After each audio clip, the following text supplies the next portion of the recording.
Peter Arcidiacono. Welcome to the podcast. Thanks for having me. Thank you for coming on.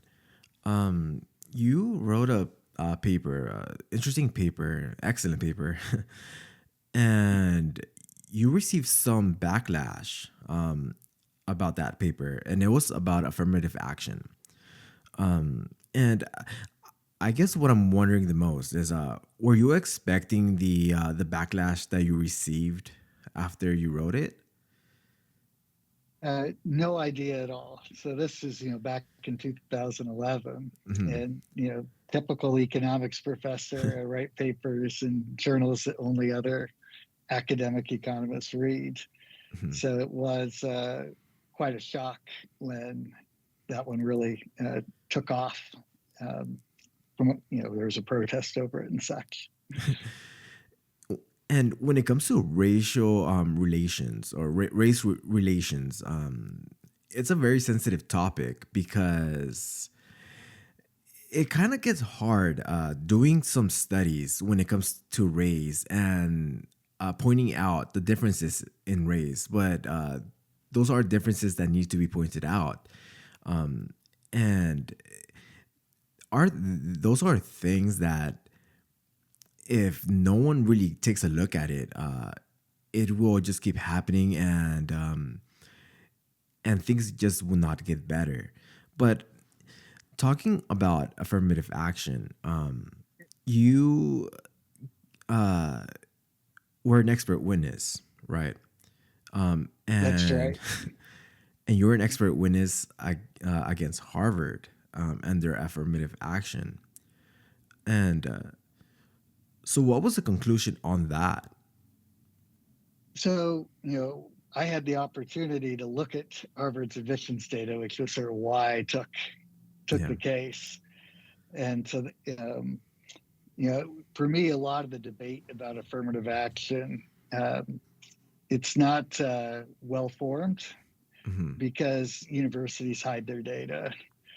So, it'd be sort of like saying you're for a minimum wage, Hmm. but not knowing what the minimum wage is that you're talking about. So, you might be for $15 minimum wage, but not a $50 Right. minimum wage. So this gave me a chance to look at how Harvard's policies were constructed. And the interesting thing about Harvard, which is sort of in my view, only loosely connected to affirmative action, Hmm. was the claim of discrimination against Asian American applicants Mm. relative to white applicants. So that, in principle, the judge could have ruled that we're going to keep affirmative action, but you can't just do it for whites. Hmm. You've got to at least have a level playing field for Asian American students relative to white students. Um, you at the district court level, they of course ruled against Students for Fair Admissions, which was the group that hired me. Hmm. And then at the Supreme Court level, uh, that flipped. So, Mm. this was the first past year where we're under the new regime, um, where you're not supposed to be using race in admissions. Yeah, so I attended CSU Long Beach, which is moderately selective in the CSU system. It's no Harvard, but how do you think it affects other universities as well that are not like Ivy Leagues? Is affirmative action also taking place in other universities that are less selective? There are, but there are plenty of schools that are not selective, Mhm. and that so it always comes at the expense of some other school. So if Mhm. you get rid of affirmative action, it has very little effect on how many minority students go to college, but it affects where they go to college. Mm. And so, basically, diversity at Harvard comes at the expense of diversity at the next tier down. Mm. diversity at the next tier down comes at the expense of the next tier after that, and so on. Yeah, because something that you talk about is that you have students get into Harvard that they are bright students after all, but they're not up to the standards that Harvard requires, so they kind of get left behind everyone else. So that also happens in other schools as well. That the standards for certain races are different among themselves, right? Uh, that's right, and it's very awkward to talk about, Hmm. uh, because it gives people an excuse Hmm. to sort of say, uh, to be prejudiced in some sense, Hmm. because they'll say, uh, you know, somebody who got in without affirmative action, that they must have got in with it, Yeah. Uh, and then the flip side of that is it can change your perspective as well if you think that the preferences were small, but the preferences were big, Hmm. and now you're struggling. Then it's sort of what do I make of this experience? Is it something about me, or is this place really sort of hostile to people like me? Hmm. And that creates tension. And I think it's interesting because like the Supreme Court rulings prior to this case, Yeah. they had ones in Michigan. What they ruled in the Michigan cases was that you can't use race as part of a point system, Mm. but you can use race holistically. And what that means is like you can use race as long as you hide it, how much you're doing it. Yeah. But if you had a point system, at least everyone knows how much of a benefit there is. And then, we're not going to say that it's more than that. We're not going to say that it's less than that. Hmm. Everyone sort of understands, how the system works. I would prefer that if we were going to have racial preferences, that it just be explicit, Hmm. rather than hidden. Yeah, because this is definitely a topic that a lot of people get uncomfortable talking about because we're living in a time that if you say something that's not politically correct, you could be labeled a racist. When it comes down to it, we're trying to figure out what's really going on because not only are we seeing it in affirmative action, but we're also seeing it in DEI. And the U.S. Appeals Court just rejected the Nasdaq. What is it? The diversity board, right? Wow, I actually have not been following the case, but that's super interesting that they did. So sort of mandated number of seats for particular members. Is that right? Yeah. So Yeah. so that happened, and what we're seeing is that a lot of companies are rolling back their DEI initiatives. So as we see with affirmative action and DEI, you know, I I, I want to say that the people that are behind it, have good intentions, but having good intentions is not really what matters. Is like, is it effective or not? Are the people that it's supposed to benefit are actually benefiting from this? And from what you've discussed is that you put people into situations that they are actually not adequate for because although they're brilliant people, they're not meeting the standards of their peers. And to me it's very interesting, but it's hard to talk about because you don't want to be labeled a racist or a bigot just for talking about certain things that are actually going on. But Well, and it's hard because if you want that group to succeed, if mhm, you want all students to succeed, you have to have those conversations. right. But people don't want to run the risk Hmm. that they say something wrong, um, in exploring solutions. And to me, the reason that the DI thing is falling apart is because people were so afraid to actually look at the empirical evidence to try Mhm. to figure out what works. Even by looking at it, that was considered uh, racist. Like, Mhm. because saying I'd like to see some proof because I want to help, you know, that would be considered uh, not okay because we already know what the answer is, and that's a lot of that stuff was based on assertions rather Mhm. than on evidence. Um, Yeah, and we also saw it with the election, that Kamala did not win the election. Trump did. And I saw a video of Trudeau saying that the country, the US, is not ready to have a woman of color for president. And that's not why she lost. And I think going towards that direction, we're never going to learn about what is really going on, at least one side of the spectrum. Because, when Barack Obama won in 2009 or 2008 in the election, it was because he was charismatic. He had all of these qualities, and he just happened to be black. And going back to the current election, Kamala lacked a lot of those qualities. And it goes all into the affirmative action, the DEI. It all goes back to this because we're getting so transfixed on identity rather than on qualities that a person has.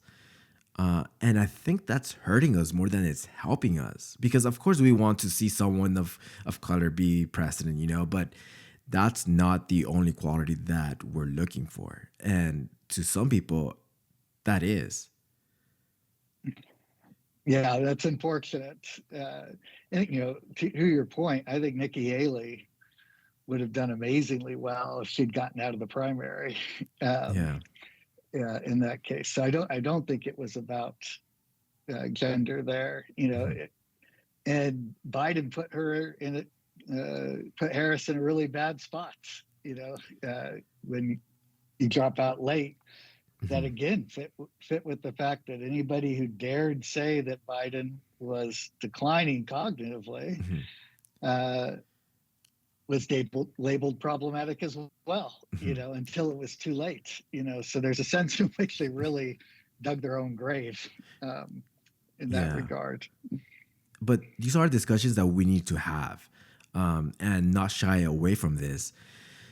And I mean, it sucks because you need to be politically correct. I guess the tide is turning now, as I mentioned.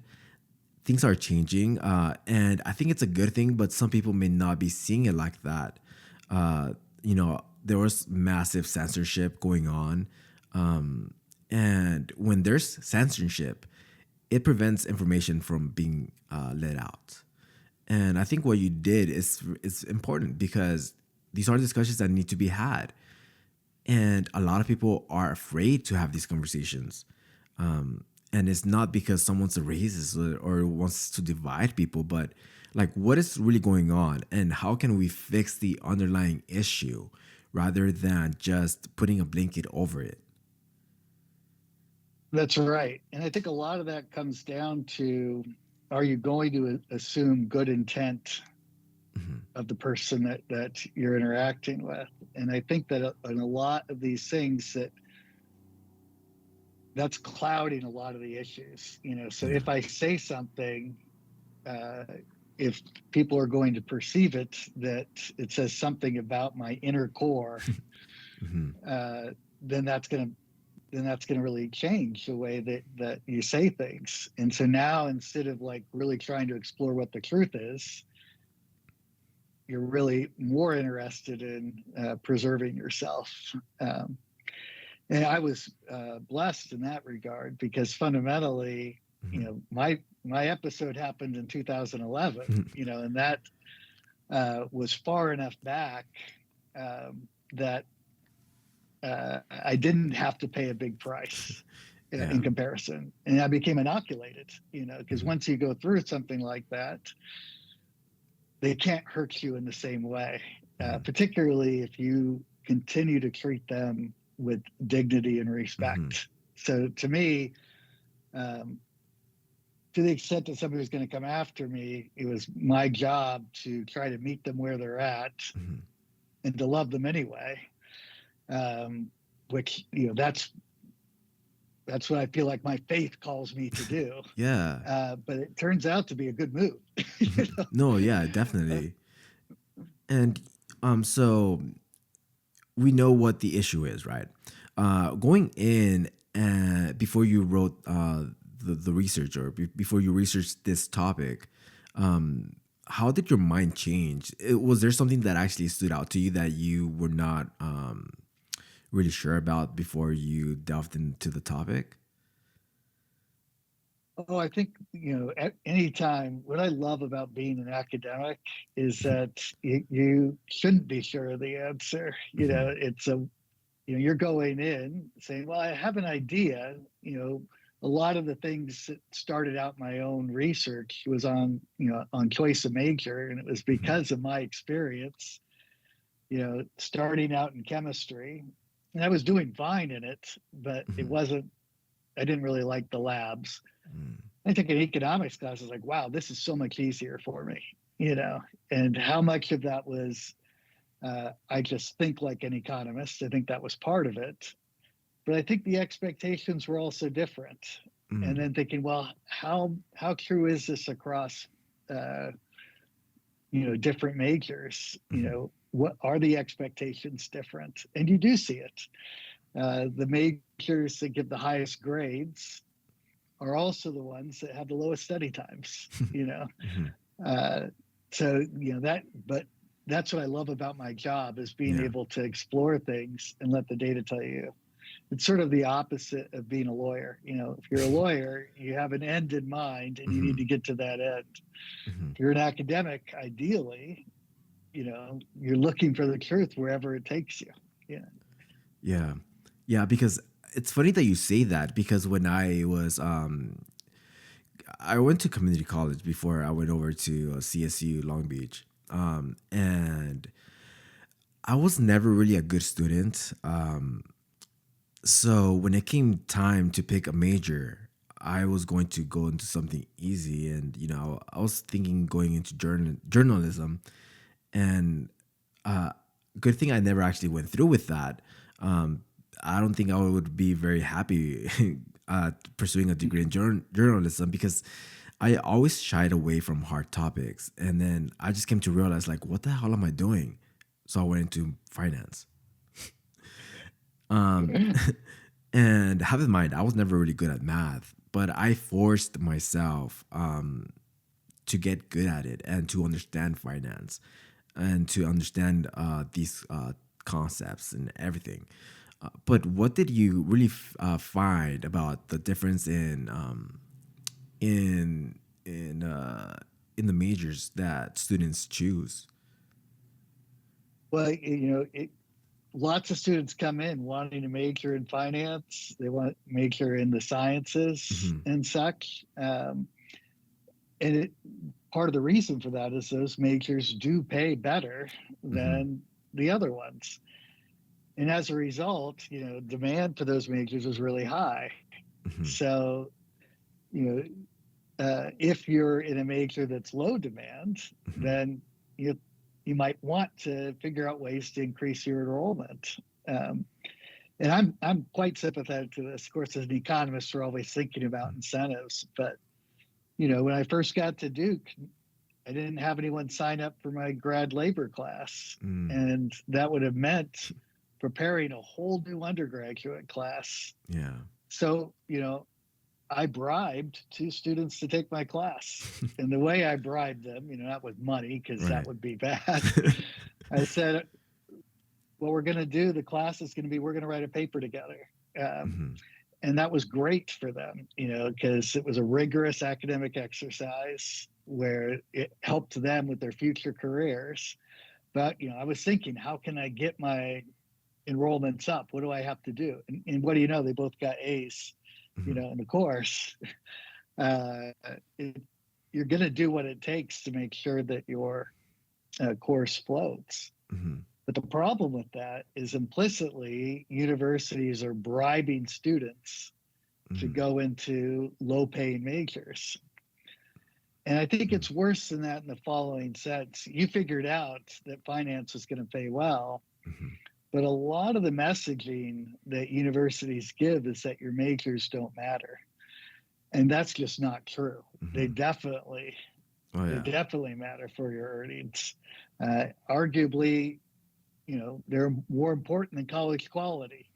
There are Hmm. exceptions to that, but it's generally better to go into finance from a less selective school than to go into, I'm not going to name a particular major, but Yeah. uh, you get the idea. No, no, yeah, you're definitely right. Because when I was going uh to college, uh I would study in the library, with my peers, and then we would encounter other students, and we would ask them what their major was, and it was like, for example, they would say drama, and I would just think like, what are you really going to do with that? Is Mm. that just a hobby? I mean, I didn't want to come off as judgmental or just having this judgment on them, but I've always wondered, you're spending all this time, all this effort, all this energy. You need something that's really going to be able to get you ahead. And not all majors are like that. And now we're having a huge issue that we have a lot of college grads unable to find jobs. So, Yeah, I think for that, if they're well informed, that's one thing. But if they're not well informed, it's a different story. I've got five boys, and my third son loves drama, mhm. loves it. That would be what he would like to do for his career. But he's also recognized that that's a really hard path, Mhm. and so he's doing it on the side, and he's a mechanical engineer. Yeah.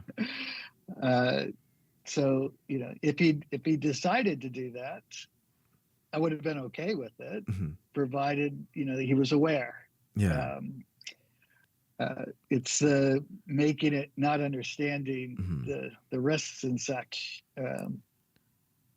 That's Yeah. more of an issue. Yeah, like there's nothing wrong with that. But there is something wrong with having students being unaware that their job prospects may not be what they expect them to be. That's right. And you can even say that about some of the high paying majors too. You'd like them to make the decisions with their eyes open. So if you Mhm. go into finance and the hours expectations Yeah. are absurd, people should know that too Mhm. before they Oh before yeah. they go in there. Yeah. And what did you find that why do people choose I mean, I'm pretty sure it's common sense, but why do people choose easier majors over harder ones? Well, I think it's actually very predictable who's going to switch out of these Hmm. majors, and it's particularly true for majors that are more in the sciences or finance or economics and Hmm. such, because they build off of your previous math experience. Yeah. The math background ends up being so important for that. And so, many people come in wanting to major in those subjects, and those who um, have relatively worse math backgrounds are the ones who tend to switch out. Hmm. Now you can combine that with affirmative action, and you can see Oh where yeah. the rub is. And so I think that protest over my paper was actually a bit the result of a data fact Mm. that was so shocking that they didn't, that it had to be something bad on my part. But Hmm. it was what the data showed. You Hmm. could see it especially for Black men Hmm. at Duke. over half of Black men who started out in the sciences or economics Yeah. switched out of those majors. Um, Duke does a great job of graduating you in something, Hmm. but they were not finishing in the majors they wanted to. And that, the similar number for white men was 8%. Wow. That's a shocking number. Sorry, my light needs to be triggered. Um, uh, I'm not getting canceled here with the shutting the lights off by No. staying in my pack. But it wasn't because these majors were discriminating, Hmm. at least not on the basis of race. It was because of differences in academic background coming in. Hmm. And now, what somebody could say is, well, those disciplines should change so that they're Yeah. not so math based because of the disproportionate implications it has for minorities. Hmm. I think that that's a mistake.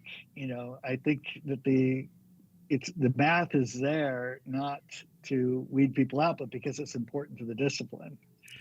Yeah. And if it was just to weed people out, that's another story, and Hmm. then you'd want to Yeah. address it. And when you talk about black men, you are talking in the aggregate. So it's not like every black male that Of right. course.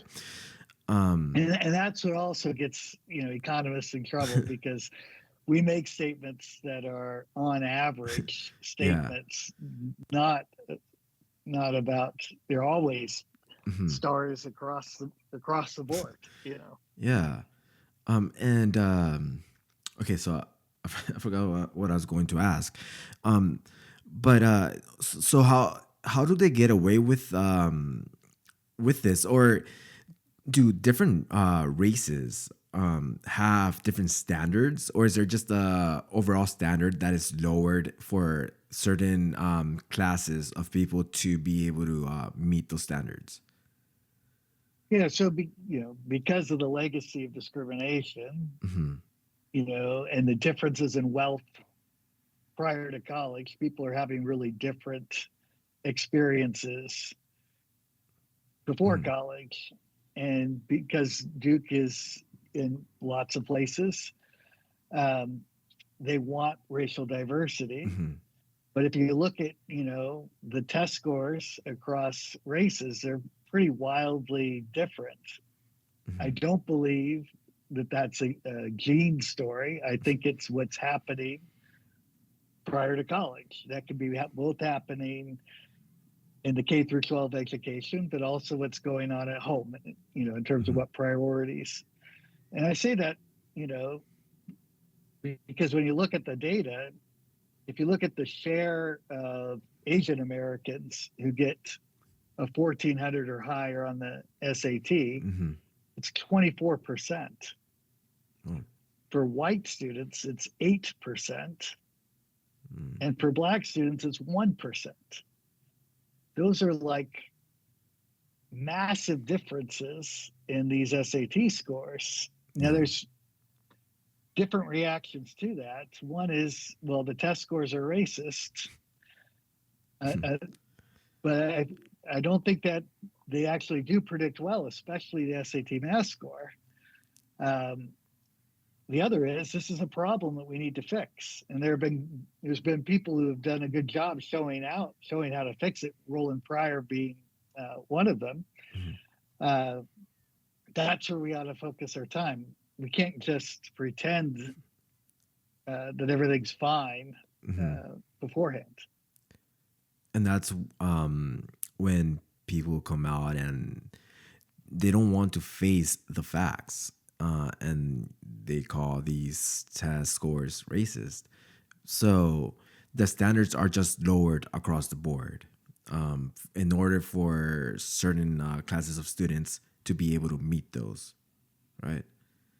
That's right. Now, Duke is places like Duke, or the Harvard data. That's the stuff that's public now. Hmm. The way that racial preferences work is pretty interesting of itself. Which is, they're going to give you a large bump if you're Black, Hmm. they'll give you a small bump if you're poor, Hmm. but if you're black and poor, you don't get that poor bump. Oh, So, so from a pure race perspective, yeah. it's not the poor black students that are getting the biggest bump, um, which is also Mhm. interesting. So it's socioeconomic status and race. Those are the two factors that they're looking at. Oh, they look at others too, which because there are plenty of things that favor the rich as well, Mm. So if you're a Harvard legacy, you're going to get a big bump. Um. Uh, Hmm. that one I expected to be the one that bothered me the most, but it Hmm. was actually it was the athletic preferences that I was surprised by. Not that because those are by far the biggest preferences at Harvard, Hmm. but it's the sports that you get those preferences for that was a surprise. Now, of course, you get it for football, but it's the sports like sailing Yeah. and skiing. These are sports where you have to have massive advantage to even participate in those. Hmm. Those were surprising. And is fencing also their crew, stuff like that? Yes, that's right. Squash, field hockey. Uh, it's a remarkable set. Harvard has more sports than any school in the country, And that's or at deliberate. least they did at the time. It would seem to be because they're trying to. Ironically, these places will claim to be need blind. Mm. Um, it doesn't look so need blind in their admissions when they do things like that. No, that's definitely an interesting fact. Um, and what do you propose that could be done to give everyone an like a good fair advantage? Because we don't want to lower the standards, but there is definitely an underlying factor that could be improved to give people that are marginalized that bump without actually just giving them the bump, like just fixing that underlying factor. That's right. And so you mentioned that you did community college Yeah. first. They have you can have programs designed to sort of get your skills up to speed so that now you are competitive Hmm. um, with those students at Harvard and such. But uh, you have to have programs like that um, put in place. But I think more generally, we we need to do stuff at the K through 12 level, Yeah. and that's where some of Roland Pryor's work has shown that Hmm. no excuse charter schools are great at sort of closing some of that uh, achievement gap. Because it gets harder going from community college to an Ivy League like Harvard, right? That rather than actually getting students prepared when they're in K through 12. That's right. The later you do it, the harder it is. You Yeah, know. and that's just a fact of life. Yeah. Yeah. Yeah, these are like definitely interesting stats, and all of these facts. Uh, and now going in with how does that play with affirmative action and the are they both related, the affirmative action and the choice of majors? They are mainly because within the college, you get this sorting into these majors. Mhm. And if if your certain majors place higher demands on Mhm. you, that's going to disproportionately affect those who have the um, not as strong a backgrounds as their peers. Mm. So, when Duke admits students, they tell them, you all can succeed here. Mhm. But what they don't say is you can't all succeed in engineering here. Right. uh, we'll find a major for you to graduate, but it will often not be in the major that you came here to study. Mm, Uh, and that's the thing, at Duke, basketball, of course, yeah. reigns supreme, and students actually camp out for basketball tickets. Mhm. They're disproportionately not the engineering students, because the engineering students don't have time to do that. Yeah. So that's one of the reasons. Is it backed for is it backed by the sports? Because these colleges need athletes, of course they do.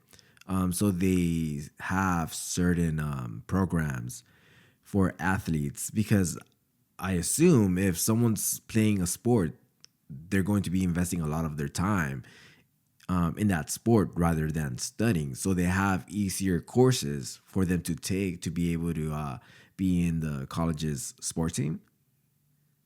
Oh, I think that that's definitely the case. You can actually see this so often put, in college football games, what the people are majoring in. Mhm. And you'll see, like, on the same football team, sort of very similar majors that are sort of, designed that way. Mm. Um, it was actually remarkable. I remember going to a Duke basketball game, and it was like senior night, and the cheerleaders, they majored in certain things. Mm. The trainers for the basketball team, they majored in other things. The basketball players themselves, they majored in other things. It was amazing how common it was sort of within group, but not near as common across groups. So you could Yeah, almost just predict that. I, to some degree, yes. Uh, So yeah, because Ivy Leagues they don't give out sport scholarships, right? that's right. Places like Harvard don't. Duke does, though it depends on the sport. Mm. Um, So Stanford does as well. It's really the Ivy League is sort of the notable exception. Um, yeah, well that's I mean that's definitely something. And now, do you see this getting any better, or are we just stuck in this whole system?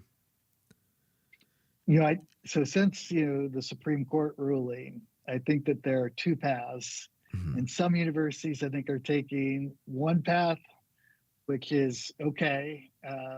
We're going to sort of become more transparent, Mhm. abide by the ruling, and invest more in things related to socioeconomic status.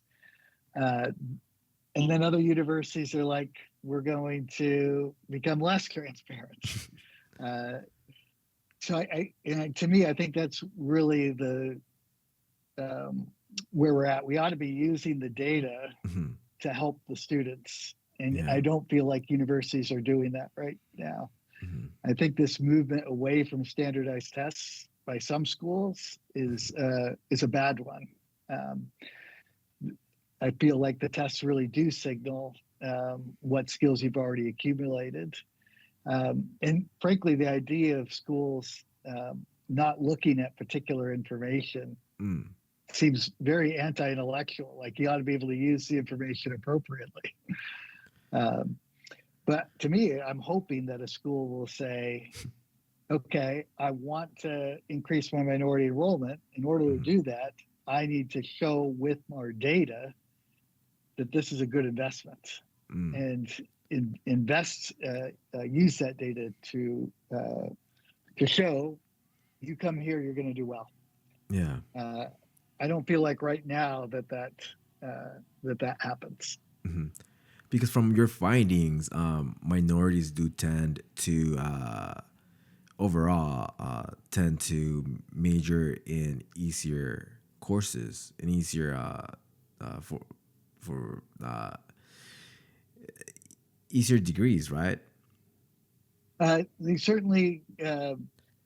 I hate to say easier because that's what got me into trouble.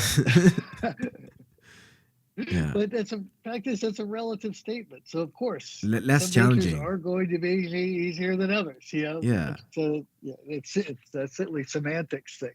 Hmm. But yes, that's the case. And it's not because they're minority, it's Hmm. because they're coming in with different academic backgrounds. Hmm. And so for my intermediate micro class, Hmm. which has multivariable calculus Hmm. as a prerequisite, students want to take it without having that prerequisite. Yeah.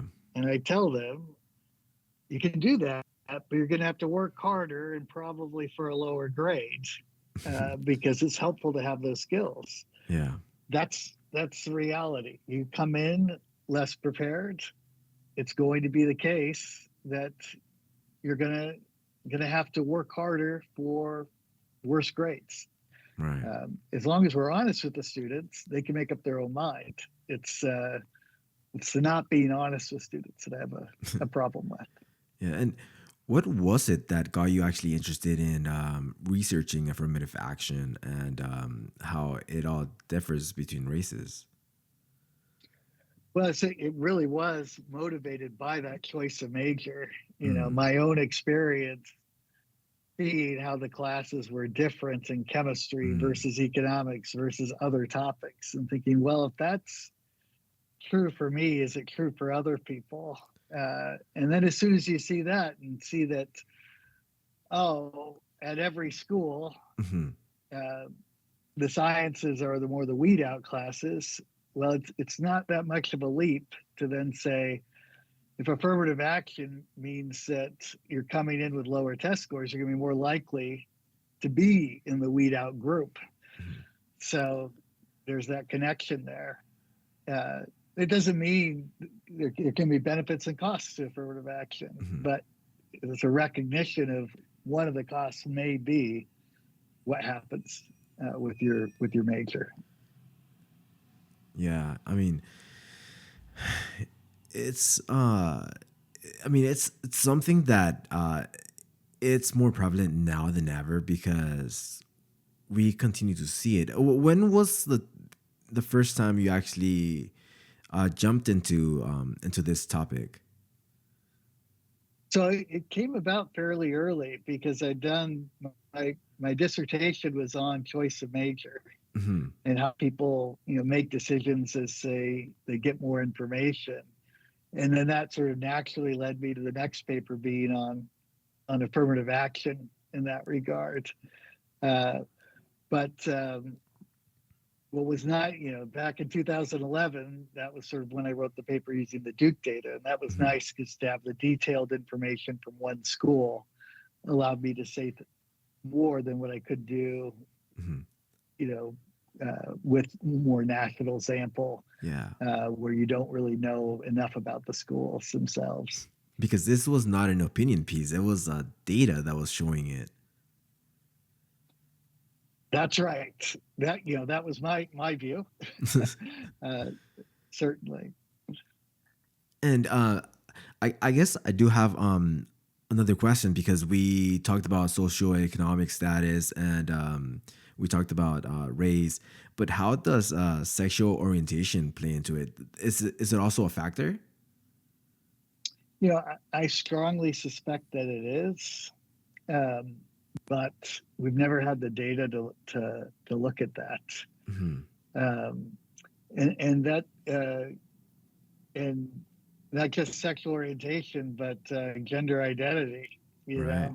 know, I remember back when my oldest son was applying to college, and he was visiting his school, and they had opportunity to mark like 9 different categories, including like two spirits and such. Wow. And I looked at that and like, oh my goodness, I would not necessarily see that as a positive for Right. uh, Yeah, because for when admission. when I was going through my application process, I was also asked my sexual orientation and my gender identity, and I just wondered like, is this for their stats, or is there something like cynical be for the reason them asking about it? Yeah. Uh, well, it certainly can't be asked to penalize those groups. Hmm. That's for sure, because that would be illegal. Yeah. Uh, so it's very very interesting how it all works out. Um, and I think what they mean by diversity at these Mhm. colleges. Um, it's a certain type of diversity. It's Yeah. not a diversity of viewpoint. One of my buddies has a story he tells about a college counselor who basically said it would be uh, you know a malpractice for him to ever advise a student to talk about pro-life activities on their college Mm. application. You know, there's a particular pick, uh, and um, universities will claim that they don't discriminate Mhm. against certain viewpoints, but um, that's not the impression that they give to everybody else overall. Yeah, because what's the difference between penalizing someone for their identity and then giving them a push based on that? Oh yeah, well, and it's interesting that you mentioned that. This caused a stir. Yeah, you would think Harvard University, Hmm. they should be about the truth. They're the most Hmm. prestigious university, Right. and yet that was uh, one of the big things that the Harvard lawyer got after me for. Is I said that a bump for one group is equivalent to a penalty for the other group. You know, which it has to be that way. You Hmm. think there's a whole ranking. I could either move all this group up by 10 spots or move the other group down by 10 spots. It Right. doesn't change the ranking. Hmm. But they thought, they don't think about it in terms of winners and losers. Your race can never be used to hurt you. It can only Yeah. be used to help you. And it's complete nonsense. Hmm. Yeah. I mean, I just wonder where we go from here because I feel like this is not over yet, and there's a lot of infighting going on because we have affirmative action, and as we've discussed, we also have DEI, which we're seeing it going away, but I don't know if that's the end of it. If they're going to push back and say that this is what we want, because now we have like so many different genders, so many different identities that we never really dealt with. Uh, so I'm curious to see where we go from here, because not only are we only dealing with races and with everyone's different race, but we're also dealing with the sexual orientation and gender identity, and who knows what else is going to come to us. Yeah, we do want to be places that are welcoming to everybody. Of course. And at the same time, if we put so much emphasis on particular things, Hmm. then I don't think that's actually conducive to what we're trying to accomplish. And I think where higher education now has lost the trust of a lot of individuals, Hmm. and it's really important that they work to build that back. Yeah, it's important to treat everyone equally, and what we're seeing, with all these initiatives, is that we're trying to do that, but at the cost of what? Yeah, Yeah. yeah, and that's recognizing the cost is Hmm. important. Yeah. Well, Peter, thank you so much for joining me.